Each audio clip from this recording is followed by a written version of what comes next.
Bueno, terminamos de definir aspectos del proceso de providencias cautelares respecto a la guardia y custodia y la pensión alimenticia. ¿Ok? ¿Y qué hay con eso? Cuéntame.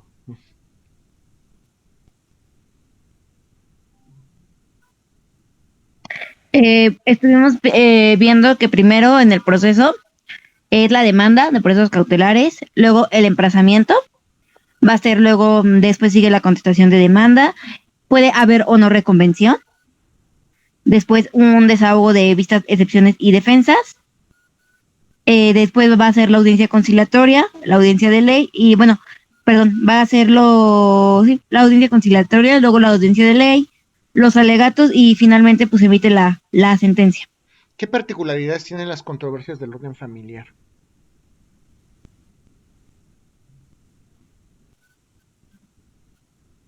¿Qué tienen diferente estos procesos? ¿Qué tienen de diferente?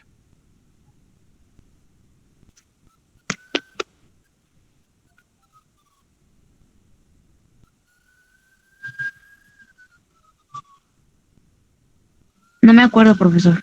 ¿Ok? ¿Alguien se acuerda?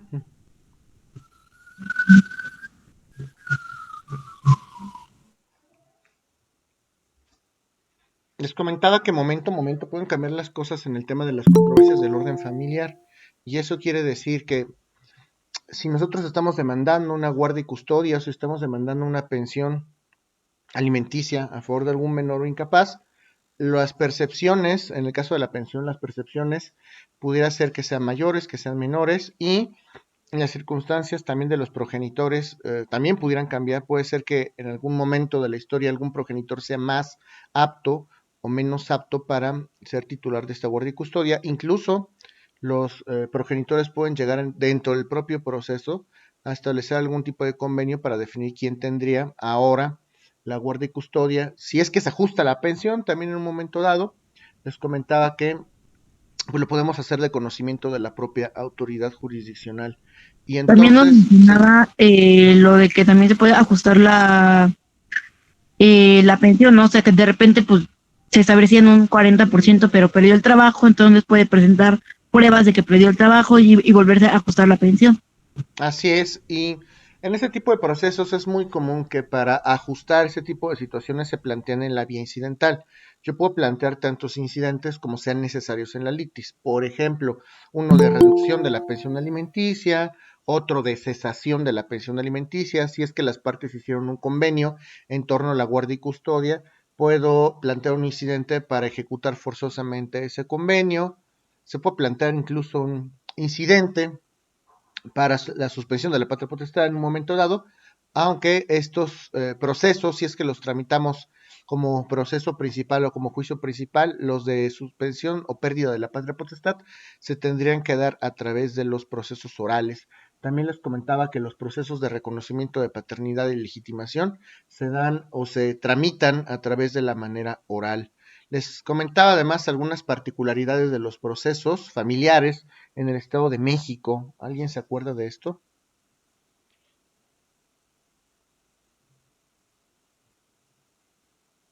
En el Estado de México nos dijo que iba a ser todo vía oral, ¿no, profesor? Ajá. ¿Y cómo son?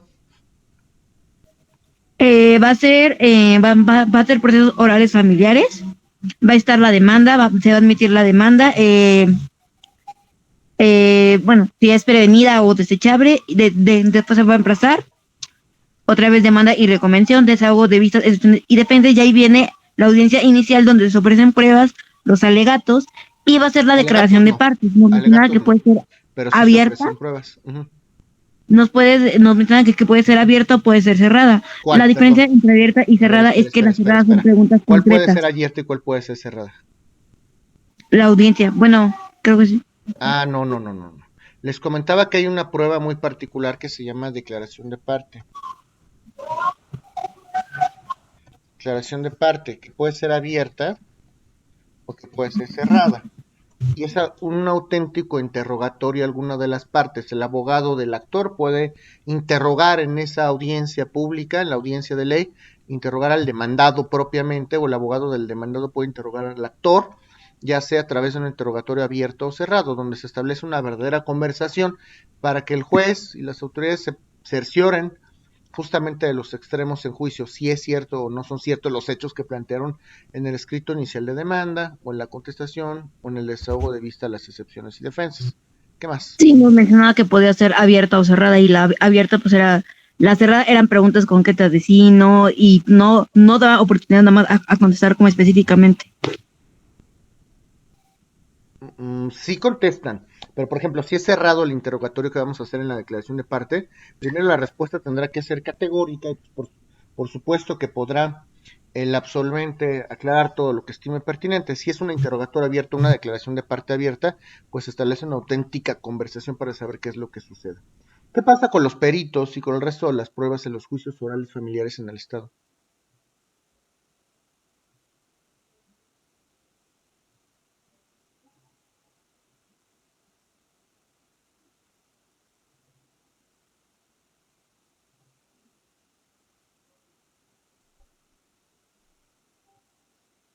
Si ofrezco una prueba pericial, um, y por ejemplo giramos un oficio a la Dirección de Servicios Periciales del Estado de México, pues van a nombrar un perito, por ejemplo en psicología, va a tener que hacer un examen al actor, al demandado, al papá, mamá y al niño, van a emitir un dictamen y en la audiencia de ley siempre estas características son de los procesos orales familiares en el Estado. En la audiencia de ley los peritos van a tener que sustentar o van a tener que explicar cómo es que llegaron a esas conclusiones y los abogados de las partes van a poder interrogar o cuestionar la metodología, las conclusiones y cómo es que los peritos en un momento dado llegaron a esa parte. Los alegatos después del desahogo de prueba del periodo de desahogo de pruebas, que es lo que les comentaba, se hacen ahí mismo de manera oral y después se turna el expediente para dictar una sentencia. ¿Sí está claro? ¿Claro la mecánica o no? Profesor, una pregunta. Uh-huh. Ay, perdón, Alvita.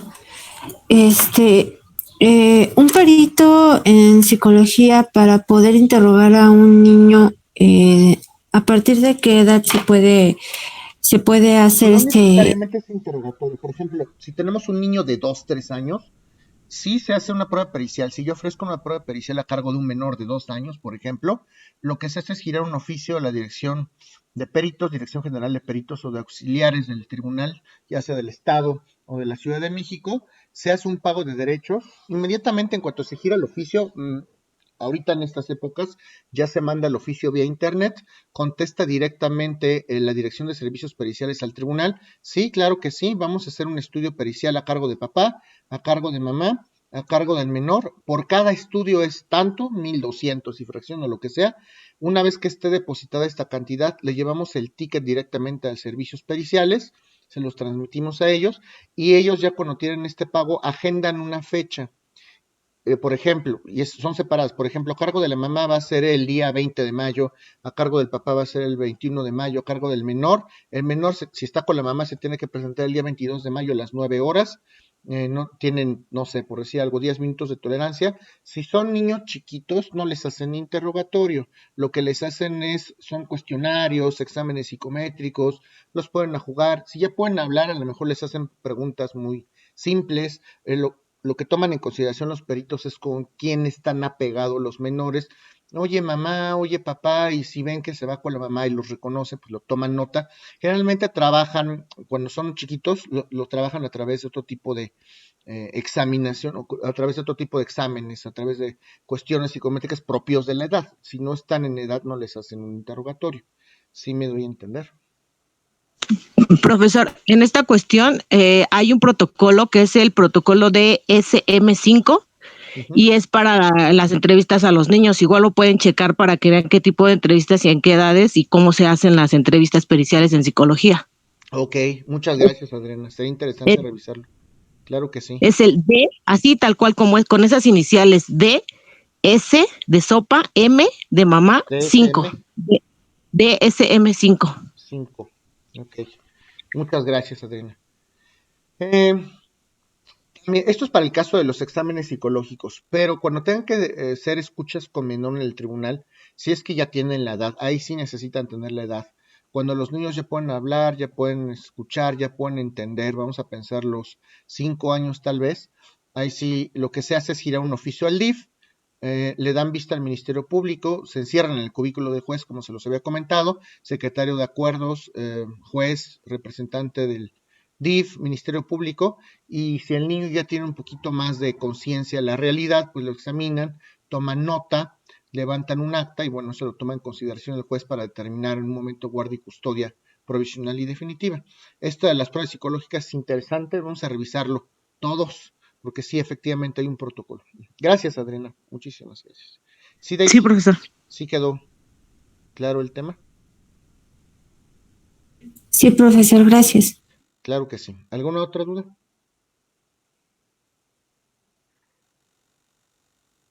No, profesor, nos había mencionado que en la audiencia inicial se deben de ofrecer pruebas para saber si el juez las admite o las desecha. Es correcto, así es. Y sobre todo en cuestiones de pensión alimenticia, les comentaba que hay que documentar todos los gastos, todos los tickets, todas las facturas de gastos de alimentos, de vestidos, de colegiatura, de actividades lúdicas, de actividades recreativas, culturales, tal vez hasta de servicios, de sustento, todo, absolutamente todo, se considera para que el juez dicte una pensión provisional, porque recuerden que el juez en ese momento, al momento en que se admite la demanda por pensión provisional o por pensión alimenticia, el juez no puede dejar en estado de indefensión a los menores. Entonces va a decretar una pensión provisional. Para decretar ese monto, el monto de la pensión, va a basar estrictamente en lo que le digan las partes, en lo que le diga el actor concretamente, porque todavía ni siquiera ha contestado el demandado. Se basa en una figura que yo les comentaba que se llama la apariencia del buen derecho. Si yo lo acredito al juez de pronto, por lo menos existe una relación de parentesco entre papá, mamá y el menor, ya tiene elementos suficientes, sí o sí tiene que decretar una pensión alimenticia. El tema es cuánto. Va a decretar una pensión provisional en tanto se desarrolla todo el proceso, porque el proceso justamente se va a tratar de acreditar los ingresos de ambos progenitores, porque además los tienen que ser propiciados por ambos cónyuges o ambos progenitores en un momento dado, pero mientras se pelean papá y mamá, el niño no se puede quedar en estado de desamparo, que es lo que les comentaba. Igual con el tema de la guardia y custodia, pero para no dejar en estado de indefensión, independientemente de que la litis va a versar sobre la pensión o sobre la guardia y custodia, le dan 3 días al contrario para que manifieste lo que su interés convenga referente a la guardia y custodia. Oye, le voy a conceder a la mamá la guardia y custodia provisional por la edad, esto me está pidiendo el actor, ¿qué tienes que decir? Antes de decretarla formalmente, defiéndete, papá, a ver qué es lo que tienes que decir. Esto para respetar las garantías esenciales de seguridad jurídica. ¿Alguna duda en torno a esto que estamos comentando?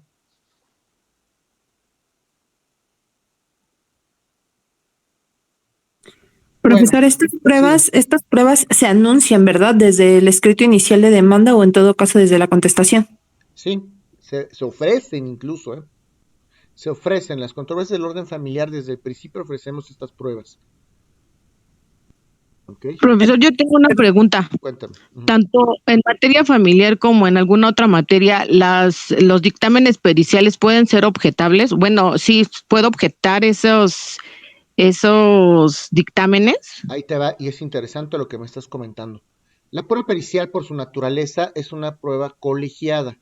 ¿Por qué? Porque el actor tiene oportunidad para ofrecer un perito de su parte, porque el demandado tiene oportunidad para ofrecer perito de su parte, y si son contradictorios, el juez va a nombrar un perito tercero en discordia. Si yo quiero ofrecer, por ejemplo, una prueba pericial en materia psicológica para acreditar que el menor debe de estar con mamá porque es lo mejor, pues obviamente la mamá va a ofrecer un perito de su parte, puede ofrecer un perito particular.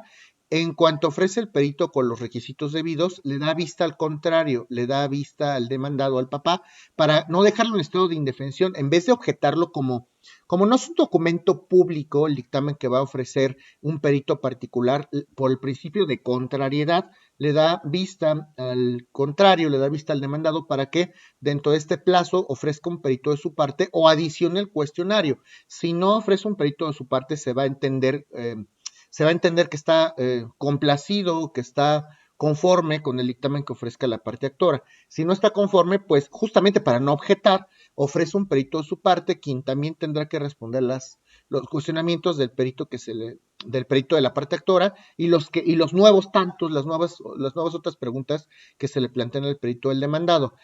Antes de objetar, pues cada quien ofrece su perito. Obviamente el perito del actor va a decir que mamá es prudente, el perito del demandado va a decir que papá es la parte idónea para tener la guardia y custodia, la patria potestad, perdón, la guardia y custodia en este caso, y como son contradictorios, el juez nombra un perito tercero en discordia.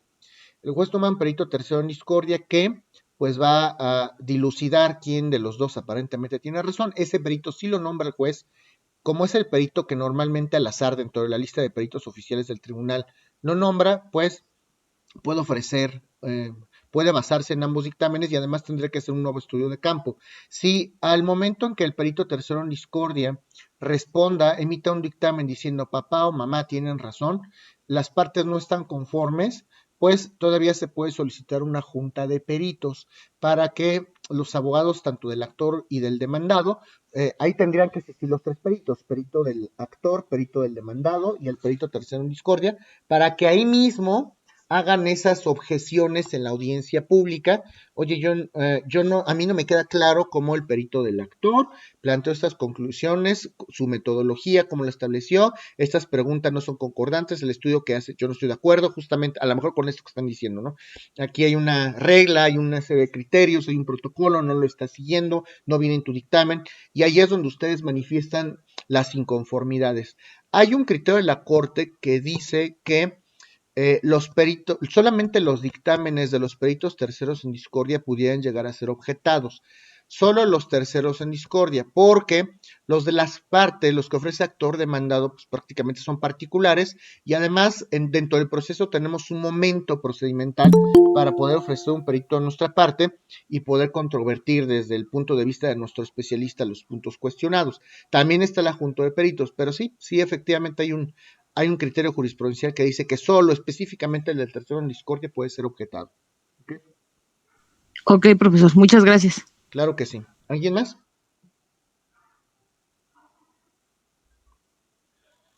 Bueno, y comenzábamos también a platicar de ya con esto concluíamos los procesos del orden familiar, las controversias del orden familiar, les platicaba algunas consideraciones en torno a estos procesos del Estado de México y comenzamos con estos procesos vía sucesorio.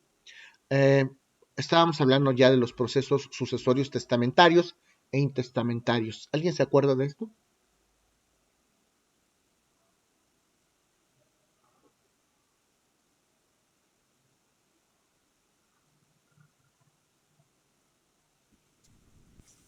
Sí, profesor. A ver, cuéntenme. Nos había mencionado que los procesos sucesorios tienen 4 etapas, que puede ser testamentario o intestamentario. Nos explicaba también los elementos del acto jurídico que hay esenciales y de validez. Nos mencionó también que se podría decir que según el parentesco, o sea, los parientes más cercanos desplazan a los más lejanos, es decir, primero se tendría que considerar a los hijos, en caso de que hubiera un cónyuge o concubino, pues también podría ser considerado en caso de que no tenga bienes para mantenerse, y se le consideraría con la proporción de un hijo. Nos mencionaba también que en caso de que no haya herederos, los bienes de cuyos tendrían que ser donados a la beneficencia pública. Nos mencionó que para tramitar la sucesión ante notario, ya sea testamentaria o intestamentaria, no deben de haber menores de edad, los inmuebles tendrán que estar en la Ciudad de México y no debe de haber pleito. Nos mencionaba que si el notario se percata de que existe cierta inconformidad, aunque sea mínima por parte de alguno de los herederos, tendría que declararse incompetente para conocer del asunto. Nos mencionaba también que en caso de que se determine el albacea, tendría que hacer una protesta, ¿no? Para asumir el cargo y que también los herederos podrían aceptar o repudiar la herencia, porque si saben que pues, tenía más deudas que bienes para heredar, pues podrían declinar repudiando esta herencia. ¿Qué más nos dijo? Con eso está bien, ahorita lo vamos a retomar. Sí, Ok, ya lo platicamos. Muchas gracias, Alma. A sí, ver, les comentaba en términos generales y retomando este tema de las sucesiones, vamos a hablar de los procesos sucesorios. Yo les comentaba que había dos maneras de tramitar una sucesión. La primera vía y la más fácil es hacerlo ante notario público. Las sucesiones, tanto testamentarias como intestamentarias, se pueden tramitar ante notario público. Aquí en la Ciudad de México, y es justo lo que comentaba Alma, hay tres requisitos para tramitar esas sucesiones ante notario público. Pues si se trata de bienes inmuebles, que el bien inmueble en materia de la sucesión se encuentra ubicado en la Ciudad de México. Segundo, que no haya menores de edad. Si hay menores de edad, aunque las partes están de acuerdo, hay que tramitar la sucesión, sea testamentario o no, en la vía judicial. Eso no hay vuelta de hoja, ¿eh? Y que no exista controversia. Si alguno de estos requisitos no se cumple, si acudimos a un notario público, no, digo, lo que dices es cierto, el notario se va a excusar. No me gusta la palabra incompetente porque la competencia es una figura exclusiva de la tutela jurisdiccional. Solamente un juez podría declararse un competente, porque la competencia solamente se le atribuye al juez, pero sí se va a excusar. Yo no puedo. Yo como notario no puedo conocerla, estoy imposibilitado porque no se cumplen, no concurren los requisitos de ley, entonces vas a tener que tramitarla vía judicial. Ahora, yo les comentaba de estos mitos y realidades. En grandes ocasiones, pues todas las personas consideran que es que la voy a tramitar judicial porque es más barato. Pues no, de hecho es más lento y es más caro, porque ustedes si tramitan un proceso en la vía judicial, se va a tardar bastante tiempo, los juzgados están bastante tardados, y al final, cuando termine la cuarta etapa de la sucesión, de todas maneras van a tener que turnarle los autos al notario para que elabore esta escritura de adjudicación. Sale exactamente lo mismo, pero más caro y más tardado. Si ustedes tienen la oportunidad de hacerlo de manera inmediata con un notario público, eso sería lo ideal. Claro que hay casos en los que la gente a lo mejor no tiene de momento el dinero suficiente para acudir con un fedatario público. Entonces, pues a lo mejor lo podemos tramitar vía judicial a expensas de saber que al final del proceso de la sucesión voy a tener que de todas maneras apoyarme en algún notario. Si hay litis, si hay pleito, pues sí o sí lo voy a tener que hacer vía judicial. Y si hay menores de edad, pues por supuesto que lo voy a tener que hacer también en la vía judicial. Y les comentaba que si tramitamos una sucesión en la vía notarial, se elaboran prácticamente dos instrumentos o dos escrituras. La primera escritura, que se llama aceptación y protesta al cargo de albacea,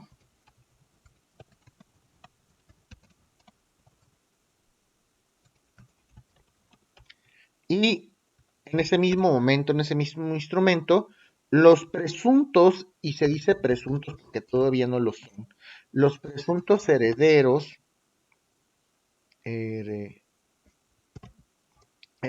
o legatarios van a aceptar o van a repudiar la herencia, o repudiar la herencia, ¿ok? Si, por ejemplo, ya saben ustedes que las sucesiones testamentarias son aquellas en las que el de cuyos hizo testamento, que les comentaba que ahorita el testamento, el único testamento de los ordinarios vigente es el testamento público abierto, que es un testamento que por su naturaleza es público porque se hace ante notario público, es abierto porque todo el mundo puede conocer el contenido del instrumento. Y no es como en las películas, los testamentos no son libros completos donde yo establezco mi última voluntad y me despido, no. Los testamentos son realmente instrumentos muy sencillos, una o dos, tres hojas a lo mucho, y párenle de contar. No tengo que especificar los bienes que tengo al momento de hacer el testamento, a menos que yo vaya a establecer un legado. El legado, recuerden que es la herencia a título particular. Nombro como heredero universal a mi hijo, excepto este carro. Este carro se lo dejó a mi esposa. Eso es un legado. Cuando yo heredo una cosa particular a alguien. Cuando yo heredo todos mis bienes a una persona, pues hablamos de un heredero universal, hablamos de herencia y no de legado. Yo no tengo que especificar los bienes, el testamento es válido desde que yo lo hago, desde que lo otorgo ante notario, pero surte sus efectos desde el fallecimiento y no es automático. Por eso cuando fallecen las personas, no es que automáticamente seamos herederos, legatarios o albaceas. No, hasta que un juez o un notario, hasta que ante un notario o ante un juez no se rinda este cargo, no se acepte, no se proteste, no acepte la herencia, no acepte el cargo de albacea y no lo proteste, hasta ese momento no me puedo llamar albacea o legatario. Así que no hay que sentirnos con derechos hasta que esto ocurra, porque de otra manera no los vamos a tener y no nos van a reconocer. Intenten ir, por ejemplo, una persona fallecida, lleven el acta de defunción, lleven el testamento para reclamar una cuenta bancaria a alguna institución de crédito y el banco les va a decir, sí, mucho gusto, esto a mí no me sirve, yo necesito que un juez lo nombre formalmente albacea o heredero para que yo pueda darle estos fondos y así tendría que ser, ¿ok? Igual ante notario, oiga notario, deme una copia de esta escritura porque yo soy el albacea. ¿Dónde está su nombramiento? Mientras no lo sea, usted no lo es, ¿ok? Así tendría que ser. Entonces, esa es la sucesión testamentaria cuando se elabora la última voluntad por parte del decuyus, cuando se nombra específicamente un albacea sustituto, un heredero sustituto, legatario si fuese el caso. Los bienes que estén comprendidos al momento del fallecimiento son los que va a comprender el testamento. Y si no hacemos testamento, esas sucesiones se conocen como sucesiones intestamentarias. Como no hay testamento, como el de cuyos no otorgó su última voluntad a través de este acto personalísimo, que además es uno de los 3 actos jurídicos solemnes en derecho positivo mexicano, ya lo comentábamos, y por eso hablábamos de los elementos esenciales del acto jurídico. Matrimonio, donación y testamento son los únicos 3 actos solemnes que si no, estos actos si no reúnen estas solemnidades o formalidades elevadas al grado esencial del acto jurídico, pues prácticamente son nulos, ni siquiera son más bien son inexistentes, ni siquiera son nulos absolutos o relativos. Si un testamento no tiene solemnidad, ni siquiera nació en la vida del derecho, el acto es inexistente, no es nulo relativo o nulo absoluto como es en el caso de los elementos de validez. Por eso es que hablábamos de este tema. ¿Okay? Si no se hizo testamento, entonces la ley, el Código Civil de cada una de las entidades va a tener reglas especiales para que se defina quiénes van a ser los posibles herederos. Y la regla, como lo comentábamos hace un momento, como lo comentaba Alma, es que los parientes más cercanos excluyen a los más lejanos. Primero tienen preferencia, evidentemente, los hijos y los cónyuges o concubinos. Si no tienen bienes suficientes para subsistir, heredarán como en la porción de uno. Y si no hay hijos y si no hay esposa, esposo o concubino, pues ya pueden concurrir el resto de los parientes, papás, nietos, hermanos, sobrinos, primos, pero la regla es que los parientes más cercanos excluyen a los más lejanos.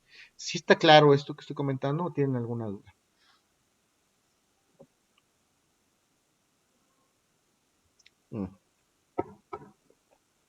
Bueno, entonces, si tramitamos una sucesión testamentaria, es que nos vamos a regir conforme las reglas que se establecen en el Código Civil. Entonces les comentaba que si tramitamos una sucesión ante notario público, prácticamente se hacen 2 instrumentos. El primero que es de aceptación y protesta al cargo de albacea y aceptación o repudio de la herencia o de los legados. Y se hace una segunda escritura, que es una escritura de adjudicación a título de herencia y protocolización parcial de inventario y avalúo. Así se llama la escritura y ahorita les explico por qué. En la segunda escritura prácticamente ya se está haciendo ese acto traslativo de dominio. Todos los herederos ya se van a adjudicar el inmueble, van a ser ya copropietarios si fuese el caso, y esa escritura se van a inscribir después de pagar impuestos en el registro público de la propiedad y prácticamente ya esos coherederos o ese heredero ya será dueño. Y se llama protocolización parcial porque la protocolización consiste en transcribir en la papelería del notario, en los folios, en ese protocolo, El avalúo, el notario va a tener que escribir el avalúo para saber y definir cuánto cuesta ese bien en materia de la herencia, ¿ok? Prácticamente esto es todo en cuestión de las sucesiones tramitadas entre notario. Son dos instrumentos, suena muy fácil, obviamente cada instrumento tiene su particularidad, no es derecho notarial y derecho registral, tampoco es derecho civil ni derecho fiscal, entonces no voy a pormenorizar en cómo es que se hacen esas escrituras porque no es materia del curso. Si alguien tiene curiosidad, por supuesto que lo veremos y me dice y con mucho gusto se lo explico. ¿Ok? Ahora, Profesor, sí, perdón, rapidísimo. Solamente me quedó una duda. Nos adelante. decía que pueden ser dos escrituras, ya sea Son dos. la aceptación y propuesta del cargo de Protesta, albacea. aceptación y protesta. Vas a rendir una protesta formal para aceptar el cargo de albacea. Ok, y puede ser esta o la aceptación y repudio de la herencia o legado. Ahí te va de nuevo. Son dos instrumentos. En el primer instrumento van a ocurrir dos cosas. El albacea va a aceptar y va a protestar su cargo. Eso es lo primero que va a pasar en la primera escritura. En esa primera escritura va a pasar otra cosa. Los presuntos herederos tienen dos posibilidades: aceptar o repudiar la herencia. Si la quiero o no la quiero. Esos dos actos se hacen en esa primera escritura. ¿Sí me doy a entender? Si no Sí, profe. repudias, pues no repudias, aceptaste ya. Si repudiaste, pues ya, no hay herederos. Vamos a ver eh, quién resulta con derechos. Que les comentaba que en la Ciudad de México no hay herencias vacantes, siempre hereda, no se le dona, porque la donación es otro acto, hereda la beneficencia pública. ¿Ok? ¿Qué más? ¿Alguna otra duda? Así es que mi duda era esa, si en esa misma escritura se hace la aceptación y la protesta de cargo de albacea y la aceptación o repudio de la herencia o legado. Así Y es. en la segunda escritura sería la protocolización parcial de inventario y avalúo y adjudicación a título de herencia. Eso es correcto, esa es la segunda escritura. Ya que aceptaste la herencia, ya que sí vas a ser heredero, ya que sé que sí aceptaste, ahora sí, vamos a hacer la escritura donde se te transmite la propiedad o se les transmite la propiedad a los coherederos de ese bien inmueble y para saber cuánto vale se transcribe íntegramente el avalúo en esa segunda escritura, se pagan impuestos y se van a inscribir al registro público de la propiedad. ¿Sí está claro? Sí, profesor, muy claro. Ahora, una pregunta más. Cuando una persona fallece y sí dejó un testamento, ¿quién tendría la obligación de, no sé, de abrirlo, de reunir a los herederos? El ¿Tiene que albacea, ser el quien tiene, albacea el que ya tiene albacea, conocimiento? sí, perdón, el albacea generalmente es el que tiene la obligación o lo pueden hacer cualquiera de los herederos, cualquier persona interesada. Y eso es muy importante lo que tú estás diciendo, ¿eh? Porque podría ser cualquier persona, casi, casi. Eh, si hay testamento, generalmente las partes saben, y generalmente el que lo hace es el albacea, pero eso no quiere decir que los herederos no lo puedan hacer. Los herederos pueden denunciar, que sí se le llama formalmente el acto, pueden denunciar la sucesión y ya pueden indicarle al juez quién es el presunto albacea para que el albacea acepte y proteste y ya se haga cargo. Pero hay casos muy especiales. Se dice en la ley que prácticamente cualquier persona, aunque no puede resultar beneficiado, puede denunciar la herencia. Ahí les va un ejemplo. Les voy a platicar muy brevemente un caso que tengo. Se trata de un señor que compró una casa, pero fue en un contrato privado de compraventa. Ese contrato privado de compraventa, pues, está nulo relativo porque no se hizo nunca ante escritura pública. Para hacerlo de esta manera, pues obviamente tengo que ir con un juez, tengo que iniciar un juicio de otorgamiento y firma de escritura. ¿Por qué? Pues porque finalmente tengo que demandar al vendedor. Oye, vendedor, tú me vendiste un inmueble, pero pues ya te me pelaste, te estoy buscando para que vayamos al notario y me firme la escritura de compraventa. Juez, no lo encuentro. Entonces vengo a demandar al vendedor para que lo obligues a ir ante notario y me firme la escritura de compraventa y le inscribamos en registro. Obviamente el vendedor tiene que ser oído y vencido en juicio. Y yo señalo el último domicilio donde sé que se puede encontrar. Y entonces van y le tocan la puerta a ese domicilio. Oiga, ¿se encuentra el señor Sergio Chalte? ¿Y qué creen que responden los habitantes de esa casa? Aquí vivía, pero ya se murió. ¿Cómo? Sí, ya está muerto. Problemón. Entonces la persona que me vendió ya está muerta. ¿Y cómo le hago para que me firme? Finalmente, si hubiese ganado el juicio y el demandado, es decir, el vendedor no se hubiera presentado a firmar la escritura, el juez hubiera firmado en su lugar. Esa escritura en rebeldía ya es perfectamente válida. Pero a ver, yo necesito oír y vencer en juicio al demandado, pero ya está muerto, ¿cómo le hago? ¿Quién es el representante de los fallecidos en el mundo del derecho? Esto ya me lo pueden responder. ¿Quién representa los derechos de los fallecidos o del de cuyos en el derecho? ¿Quién vigila el patrimonio del de cuyos? Los herederos. No, los herederos son ¿El los albacea? Exacto, el albacea. El albacea finalmente es el que es el que tendría que defender los derechos de este señor Sergio, ¿no? Oye, juez, ¿qué crees? Pues ya dijeron que está muerto el señor. ¿Qué creen que me respondió el juez? Obviamente y por ley, y está perfecto, así es como debía ser. Pues sí, ya está muerto, se suspende el proceso por 60 días y en estos 60 días tiene que comparecer el albacea para que deduzca los derechos de la sucesión de Sergio Joaquín Chalte y pues si ya el albacea es oído y vencido en juicio en representación de Sergio Joaquín Chalte, pues ya el albacea tendrá que firmar esa escritura y si no lo hace, pues yo, juez, lo hago. Y entonces, ¿cómo le hago? Si yo no tengo ni idea quién es ese albacea, yo no tengo ni idea si el señor hizo testamento, si no hizo testamento, si son herederos. Pues yo, aunque no tenga absolutamente nada que ver en ese proceso, yo abrí la sucesión porque cualquier interesado puede hacerlo. Vengo en este acto, acudes ante el juzgado familiar, vengo a tramitar la sucesión aparentemente intestamentaria del señor Sergio Joaquín. Y aquí está el testamento, aquí está el acta de defunción, te acredito que está fallecido. ¿Qué hace el juez? Inmediatamente tramita proceso sucesorio y en la primera etapa, como les comentaba, y ahorita lo vamos a retomar, gira oficios para ver si el señor hizo algún testamento. No, no hizo testamento. Y entonces va a fijar una fecha para que se celebre una audiencia y se nombre un albacea. Y el albacea, como no se sabe quiénes son los parientes del señor, el albacea lo va a nombrar el juez. Dentro de los especialistas o el catálogo de especialistas que tenga, el albacea lo va a nombrar el juez.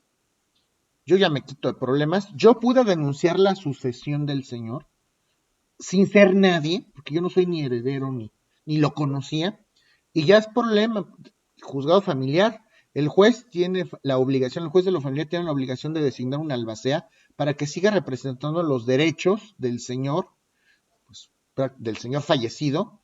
Oye, albacea, una vez que te nombraron, ¿qué crees? Hay un proceso de otorgamiento y firma, tienes que personarte para deducir los derechos. Si no te presentas, mala tarde, yo continúo con mi proceso.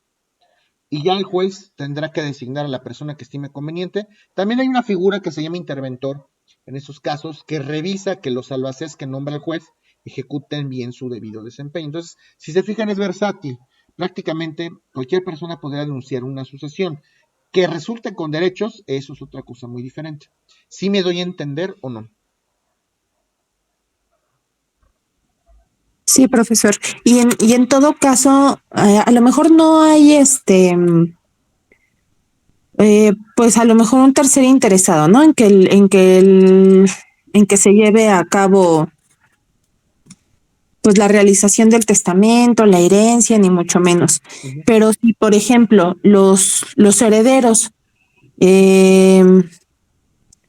pues decidieron hacer entre ellos la repartición de los bienes o algo así, y realmente sí existía un testamento, este testamento o esta voluntad del de cuyos podría prescribir en algún momento si nadie No. pues si No, nadie la abre o si no se manifiesta esa voluntad. No, no, pueden pasar años. Y eso es lo técnico y lo complicado de las sucesiones, que las personas dejan pasar demasiado tiempo y después llegan con el abogado y, oiga, tengo una sucesión donde la mamá de mi papá, de mi mamá y mi bisabuela y mi tatarabuela tuvo un terreno Pero estaba casada en sociedad conyugal y tuvieron 6 hijos, pues hay que tramitar todas esas sucesiones, porque los derechos son, ese tipo de derechos son imprescriptibles. Ahora, lo que puede pasar es que alguno de las personas que haya tenido derecho a heredar en ese momento haya fallecido y entonces entrarán otros familiares, pero no, los derechos hereditarios no prescriben, ¿ok? Eso es lo complicado de las sucesiones. Es que tenía un inmueble, pero era de mi abuelito y mi abuelito ya se murió. ¿Podemos hacerlo? Sí, pero a ver, tu abuelito estaba casado con tu abuelita y si estaba casado en sociedad conyugal. No, pues que sí. Ah, pues entonces, ¿está viva tu abuelita? No. Ah, entonces hay que tramitar 2 sucesiones, la del abuelo y la de la abuela. ¿Y cuántos hijos tuvieron? Tuvieron 3 hijos. Ah, bueno, tienen preferencia ellos, pero es que uno ya se murió. Ah, bueno, entonces tienen preferencia los otros 2 hijos que quedaron vivos. ¿Sí me explico? Más o menos así sería. Sí, profesor, sí, justo le pregunto porque tengo un caso cercano, bueno, de un familiar por parte de mi mamá, que pues entre los hermanos y el papá en ese momento, porque la mamá ya había fallecido, hicieron pues una repartición, ¿no? Entonces todos firmaron, pues tratando de darle cierto carácter de formalidad al documento que redactaron y se les asigna, digamos, una parte de las propiedades a cada uno, todos estaban de acuerdo y en esa,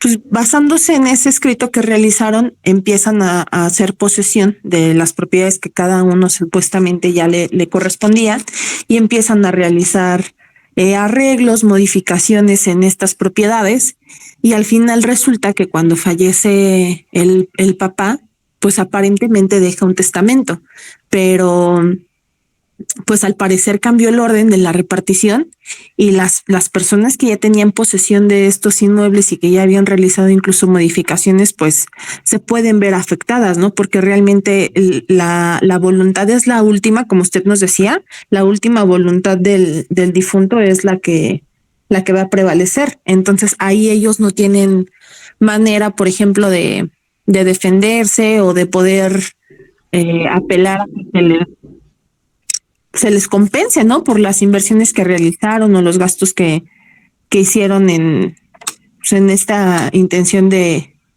Sí. de tener la posesión ya de la propiedad. Qué delicado esto, porque en efecto, las personas, y digo, no ellos en particular, sino en general la sociedad, puede ser ignorante de los conocimientos jurídicos y es una realidad. Lo delicado es que de verdad uno no se asesora y deja pasar el tiempo, porque lo que dices es totalmente cierto, Alma, totalmente cierto. Yo puedo hacer y disponer, pero no tiene ningún tipo de eficacia jurídica. El único modo para poder tramitar esa situación, como les he comentado, es ante notario o ante juez. Y si hay testamento, pues ni modo, tendremos que ceñirnos a lo que dice el testamento.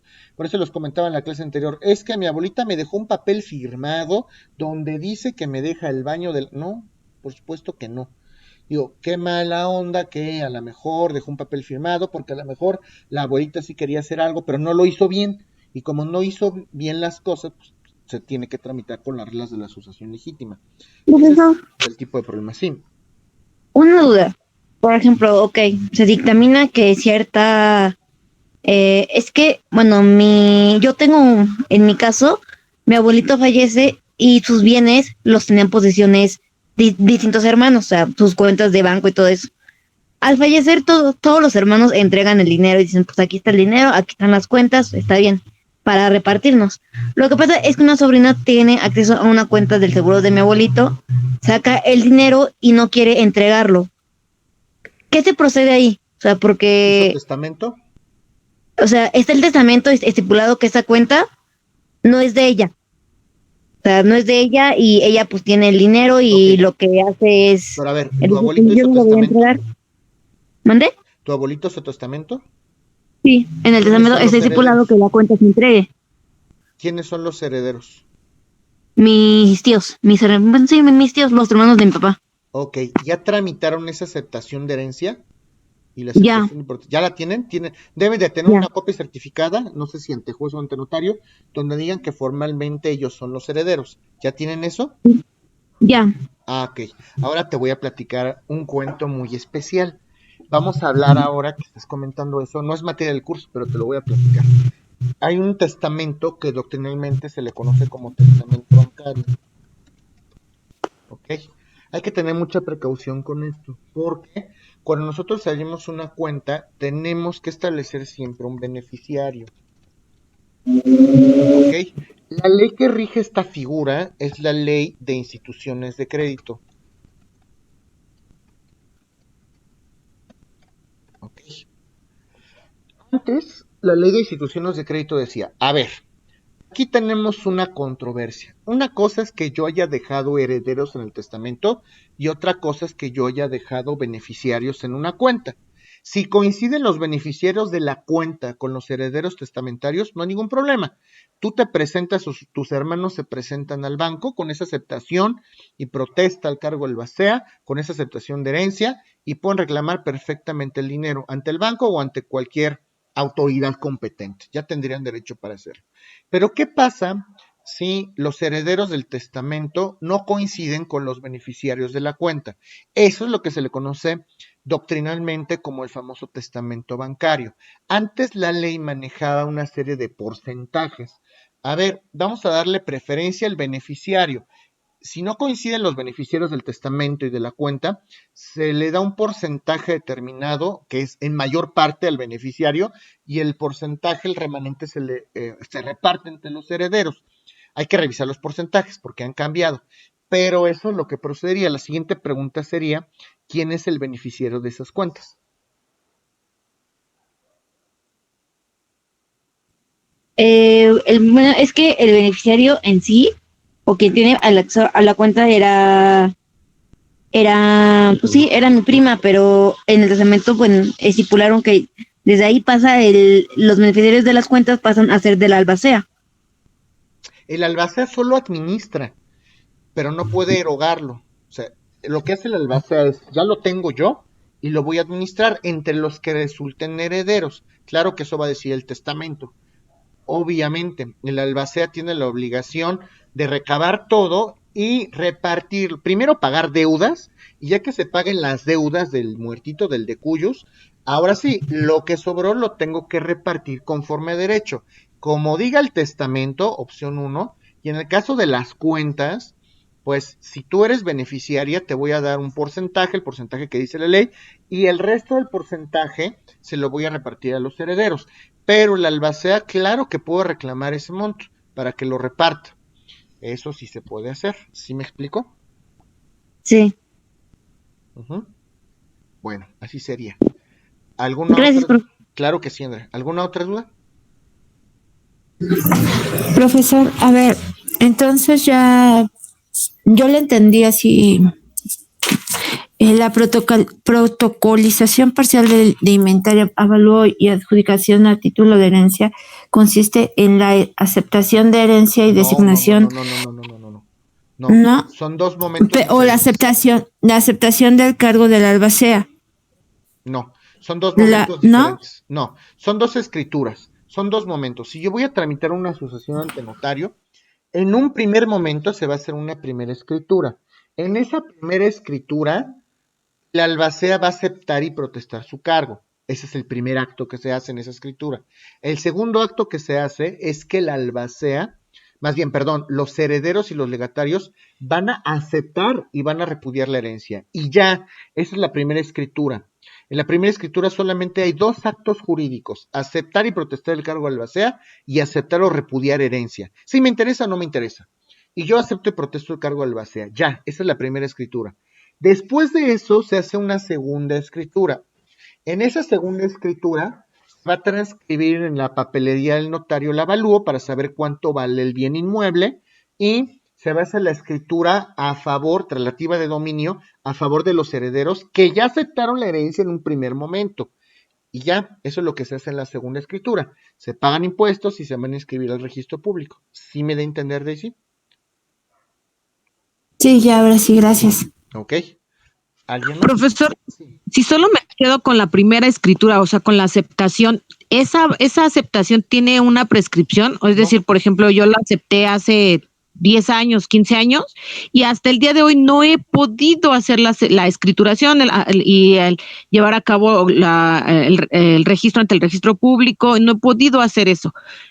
esa primera escritura tiene prescripción. No, no te preocupes, por supuesto que no. Ya, lo único que quiero decir es que ya hay un albacea, habrá que ver por qué el albacea no ha ejecutado sus labores, pero no tiene ningún tipo de prescripción, y pues ya hay herederos definidos. Ahora, falta un segundo paso, pero ese segundo paso no es que prescribe, por supuesto que no, no en ningún momento prescribe ese derecho que ya fue constituido. Tienes un derecho ya constituido como albacea, tienes otro derecho como heredero, ahora tienes que formalizar, si es que hay inmuebles, tienes que formalizar ese acto relativo de dominio, pero no te preocupes, no hay prescripción, ¿ok? Ok, bueno, gracias. ¿Alguien más? Sí, yo tengo una pregunta. Por ejemplo, mi papá me dejó en algún momento, bueno, no como tal me dejó, pero tiene una propiedad, una casa. Entonces, esa casa, obviamente yo no puedo hacer uso o goce de ella en algún momento porque él, bueno, ahorita porque está en vida, bueno, eso creo. Entonces, en el momento que fallezca, yo podría hacer uso y goce de ella, pero aunque no haya o sea, que diga que me deja esa casa. Entonces yo podría pelear en ese momento ese inmueble en caso de que no haya algún testamento. Interesante lo que me estás comentando, pero me da la impresión de que me estás confundiendo un poco temas. Una cosa es posesión. Posesión es un poder de hecho. La facultad directamente ostentas respecto de un bien. Posesión de las cosas muebles significa detentarlas, tenerlas en la mano. Tú tienes en la mano un celular. Posesión de las cosas inmuebles significa ocupar. Independientemente de que tengas derechos o no, hay que ver quién tiene la posesión de ese inmueble. ¿Qué se hace en esos casos? Tú no sabes dónde está papá, etcétera. Cuando te enteres de que fallezca, lo primero que tienes que hacer es tener en la mano el acta de defunción y tramitas la sucesión judicial, lo haces vía judicial, que eso es lo que voy a explicarles ahorita. Cuando tramite la sucesión vía judicial en la primera etapa, por ley, se tienen que girar dos oficios, uno el Archivo General de Notarías y otro el Archivo Judicial. Esas instituciones van a responder si hay testamentos. Ahí te vas a dar cuenta si papá hizo testamento o no. Si papá hizo testamento y te dejó a ti como heredero, pues vas a tener derechos del inmueble, sobre el inmueble. Si no te dejó como heredero, pues los que tengan derecho tendrán derecho y tú ya no. Si no hizo testamento, entonces, conforme a las reglas de la sucesión legítima, hay que ver cuántos hijos hay, porque a todos les tocaría en principio por partes iguales y si todavía tiene cónyuge, ¿ok? Sí, ahí sí podrías llegar a tener cierto derecho. Vamos a suponer, en el mejor de los casos, que tú eres el heredero universal, que no hay hermanos, que no hay cónyuge, que no hay nada. Tramita la sucesión legítima, te adjudicas el inmueble, la tramitas en sus 4 etapas, al final te adjudicas el inmueble. Si el inmueble está ocupado, si alguien más tiene la posesión, tú vas a tener que hacer una jurisdicción voluntaria para preguntarle al ocupante a título de qué tiene la posesión de ese inmueble y va a tener un plazo para contestar. Si no te lo sabe justificar, no exhibe justo título, después, lo que comentábamos al principio del curso, haces una acción reivindicatoria para sacarlo de ahí, ya con tus escrituras de adjudicatario, porque ya eres propietario. Y más o menos me entiendes que fue muy amplia, porque necesitamos más datos, pero más o menos así funciona. Lo que pasa es que, bueno, sí sé dónde está mi papá, está en Estados Unidos, él tiene otra familia y tiene 2 hijos de él, entonces hay una propiedad que está por aquí en la Ciudad de México. Entonces, esa propiedad yo no la utilizo porque la utiliza un familiar de ella, o sea, su hermana. Entonces, esa propiedad no tengo acceso porque ellos están ocupando. Entonces, el detalle, si en algún momento él se llega a morir, pero está en Estados Unidos, no, o sea, ¿cómo podría pelear esa propiedad? Yo lo único que tengo, no tengo las escrituras, pero tengo el contrato de que se hizo un contrato de sedatario, que él... ¿Un contrato de qué, perdón? Creo que se me fue. Si fallece... Perdón. Entonces, si fallece, entonces, ¿cómo yo podría pelear ese inmueble? Yo no, lo único que tengo es el contrato de porque se le hizo pues sí, se le cedió el terreno y toda la construcción y solamente tengo ese contrato. ¿Contrato de Entonces, qué y a quién? ¿A favor de quién? de mi papá. O Ok, sea, se le tu papá se cedió lo cedió terreno a quién. tal, con dirección tal, y lo único que se tiene. Entonces, le digo, mi papá está en Estados Unidos, pues sigue vivo, lo que sé, pero tengo 2 hermanos que están allá. Entonces, si en algún momento yo quisiera pelear ese terreno, ¿qué tendría que hacer? Obviamente, esa cesión de derechos que me planteas no está protocolizada, no está hecha ante notario, ¿verdad? Ni está inscrito en registro público. Sí, bueno, no sé, pero tiene el sello de la delegación y ya, bueno, dice que el sedante tal se le da a tal persona y viene la dirección, los metros del inmueble, cuánto Bueno, se si dio es al un acto inmueble, o sea, traslativo de tiene todo. dominio, si es un acto traslativo de dominio que se hizo en escritura pública y está inscrito en registro público de la propiedad y ya aparece un propietario, ya no es de tu papá, ya es de esa persona. Si ese acto no está inscrito en registro público de la propiedad, sí hay posibilidades, conforme a la sucesión legítima, de que puedas pelearlo, por supuesto que sí. Lo que te sugiero en este caso, y además el registro público es público como el registro civil, es que hagas una investigación en registro público de la propiedad. Si tienes las escrituras o con la pura dirección, puedes hacer un trámite que se llama búsqueda de antecedentes registrales. Búsqueda de antecedentes registrales. Das la dirección, haces un pago de derechos, te entregan el folio, te entregan toda la historia del inmueble y ahí te vas a dar cuenta a nombre de quién está el inmueble. Y el que aparezca es el propietario. Si aparece tu papá, cuando fallezca sí lo puedes pelear. Si ya aparece otra persona, pues ya otra persona será propietaria. Si aparece tu papá, pues ya lo puedes pelear. Ahora, si tienes el folio real del inmueble, simplemente, y es más rápido y más económico, vas también al registro público, este es el folio, esta es la dirección, dame la historia del inmueble para que me cerciore quién es el último propietario. Y lo mismo, si está tu papá, si es posible pelearlo, porque es el último titular registral, ese instrumento a lo mejor no se hizo con las formalidades de ley, pero si no está, si otro propietario es el que aparece, pues ya no lo podrás pelear. ¿Ok? Perfecto, va, gracias. Ok. ¿Alguna otra duda? Sí, profesor. Yo con este caso que puso ahorita Martín, que si estoy bien, él está en posesión otra persona, ¿no? Uh-huh. Entonces, si ya transcurrieron 10 años y Martín apenas lo va a pelear y esta persona no ha tramitado, por ejemplo, la prescripción positiva o la negativa, cualquiera, bueno, sí, si no ha tramitado eso, Martín aún así todavía la puede pelear a pesar de que esta otra persona tenga, no sé, pagos de luz, tenga recibos de agua, recibos de esto. Aún así Martín la va a poder pelear. Si el O sea, último titular registral, perdón, ¿tiene mejor derecho el posesionario o el que tiene un título de propiedad? si yo planteé ya una prescripción adquisitiva y ya esa prescripción causó estado y ya fue inscrita en registro público de la propiedad, pues ya, el que aparece inscrito, que es lo que les estoy comentando, el titular registral, el que aparezca como propietario, el último, es el que tiene mejor derecho. Si no lo ha hecho de esta manera, si no está inscrita esa sentencia de prescripción adquisitiva, todavía es posible, porque además Martín no pudo haber hecho nada, no puede empezarle a correrle la prescripción porque no se ha enterado del fallecimiento del progenitor. Eso es un suceso que todavía no ocurre. Si todavía es el último titular registrar papá y Martín apenas va a tramitar la herencia y no está inscrito en ningún otro propietario, pues todavía lo puedo reclamar. ¿Okay?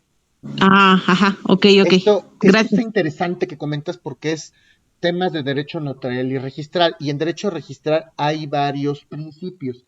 Y obviamente es el principio de prelación. El que aparezca inscrito, el último titular registral es el que tiene el mejor derecho. Son derechos declarativos. ¿Ok? Ok, gracias. Claro que sí. ¿Alguien más? Y por ejemplo, entonces de los hermanos, si los hermanos no tienen cuenta de ese inmueble, y están en otro país, pues no tendría caso, ¿no? O sea, no podría, o sea, no la ley se pone a investigar, oye, ¿qué crees? Tienes 2 hermanos en otro lado, ¿no? O sea, en caso de que lo sepa y tener que decir, tienes que ponerte de acuerdo con tus 3 hermanos para que se pueda hacer como la distribución del inmueble.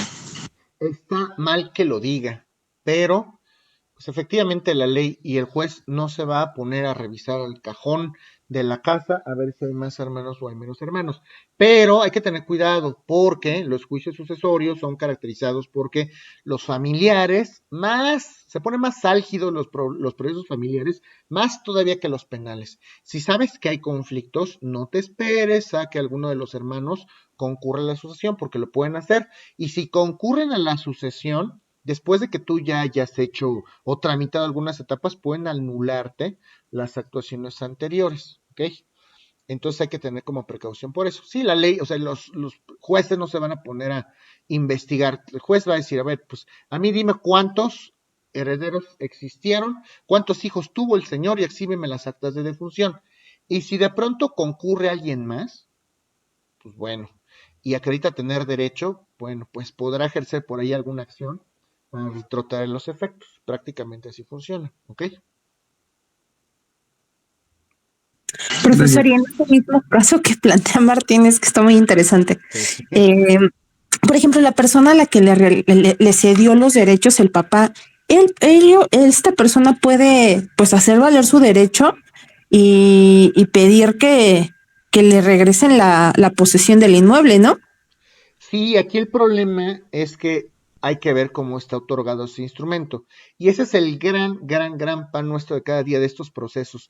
Las personas que poseen sienten que tienen un mejor derecho y resulta que lo único que tienen es una hoja en papel seguridad hecha a máquina de escribir con la firma de alguien o a lo mejor con algún sello o a lo mejor con alguien que sentía que tenía derechos y se lo transmitió.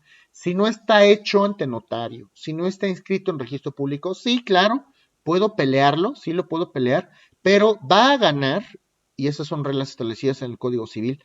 Número uno, la persona que sea titular registrada en el registro y además el que tenga el mejor título. ¿Qué gana?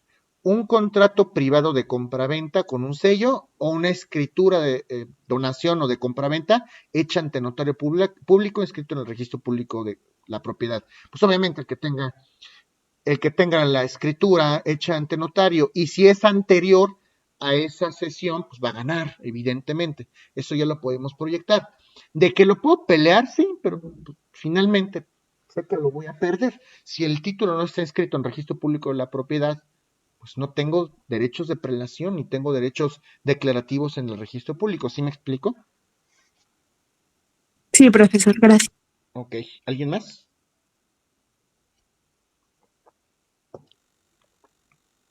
Bueno, son 10:14. Nos vemos a las 10:24, por favor.